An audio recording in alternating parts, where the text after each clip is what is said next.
Okay, I'm out with some friends. We're doing some group instruction.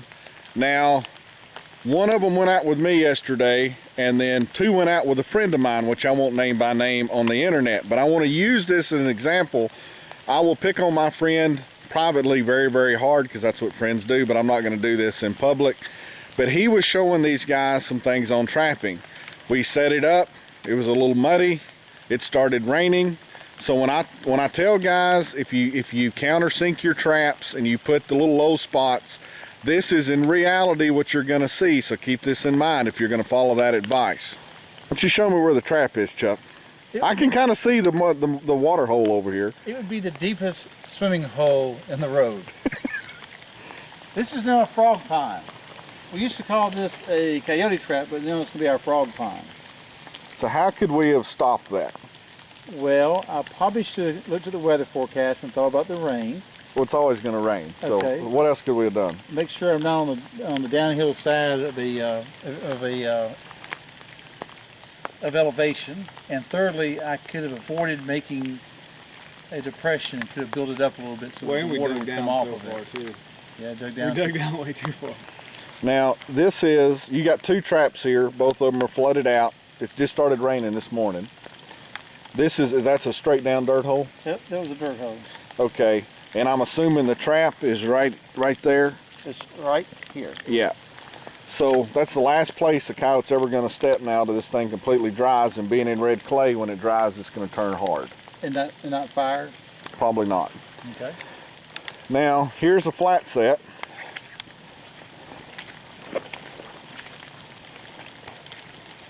You have all this flat ground around it, and we're sitting out in water because we have countersunk our trap. Now, if we would have moved either one of these sets over 5 or 6 feet, we've got that bank that we could have put a vertical pocket in, and it could have rained unless Noah's coming back, and you'd have been fine.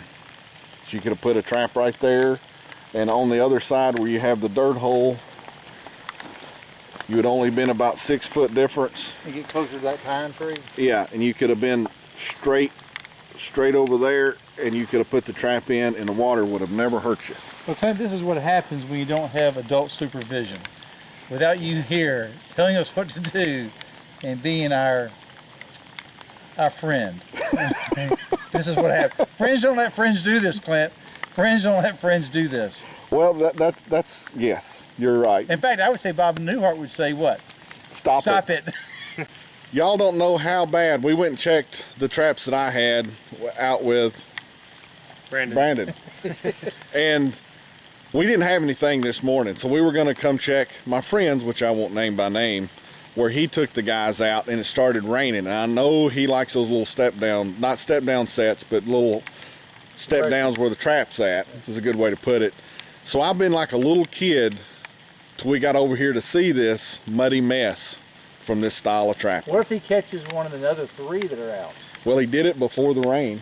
I guess what could happen if we catch some of the other 3, you'll edit this. No, because he did it before the rain. Okay, I got you. We're at another set that you have level, and you have the trap that's countersunk. Now, why this is bad, besides me giving my friend a really hard time, which I will for a long time after this, is even when this dries and that dirt hole dries out, this is going to be this sloppy mess. And because a coyote or a fox or anything can step anywhere around here and not have to just sink up to all the way up to here in mud, he's not going to.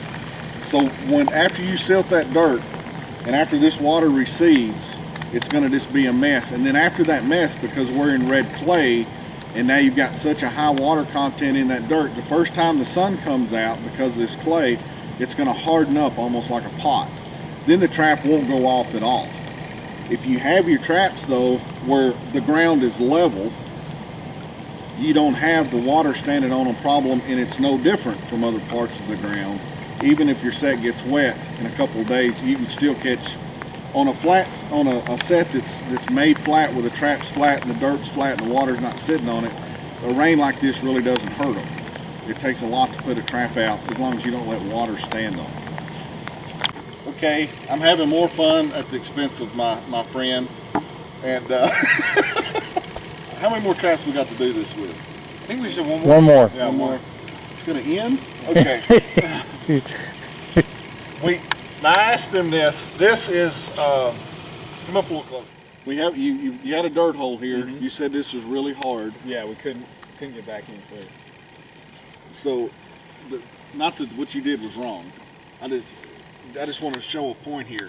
If you're up against a bank and your hole is still going down, you're still going to fill up with water. Yeah. You know, basically. Now the trap, we haven't touched it. We didn't step on this trap. This is the way this was. It's setting in the bed and all that nice sloppy mess from having that like that. So why does this happen? Everybody that's getting into trapping, they see this just like you did. How did it go off and I didn't catch anything? The two main reasons, and that's not the case here because it wasn't that cold last night, is being a cool spring, the ground underneath kind of freezes, the levers on the trap get stuck to the ground, the animal steps on the pan releases, but then until the trap falls out later in the day before you come and check it, then it just fires in the bed. Since we know it didn't freeze, a lot of the other things, like how deep is that? It's probably about 5 inches. Okay, that's probably part of the issue. So we have a shallow hole. You put bait and lure in this. Mhm. So you've got really good smells. It's really close to the opening of this hole. You have the trap out here, just like a dog. If he comes across trash or fish or anything like that, he wants to roll in it. It's kind of like perfume.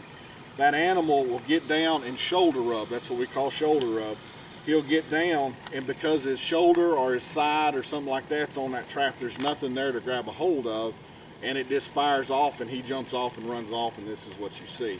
Because it wasn't pulled out of the bed, it's just still sitting here. So that's probably what I'm saying it is. He rolled on it. Mhm. But I did a good job inviting a coyote in. Yes, you It was did. Good bait. Good bait. Well, who made that bait? Yeah, who made it? Who made that bait? Oh, was that Clint Locklear's famous bait? I think I'll put like gator bait inscribed on the bottom. Now, I think this is, what was this, gator bait? And As much as it pains me that I can't make fun of my friend at 100%, this set is the last one we're checking.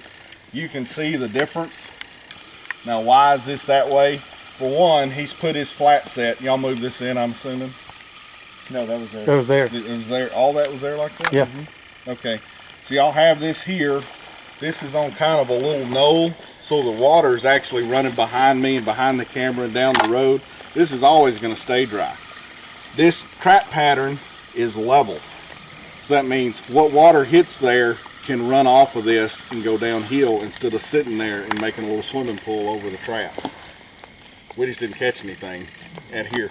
But like I said, as much as it pains me where I can't be 100% making fun of my buddy, this one handled the rain just fine because of that one fact.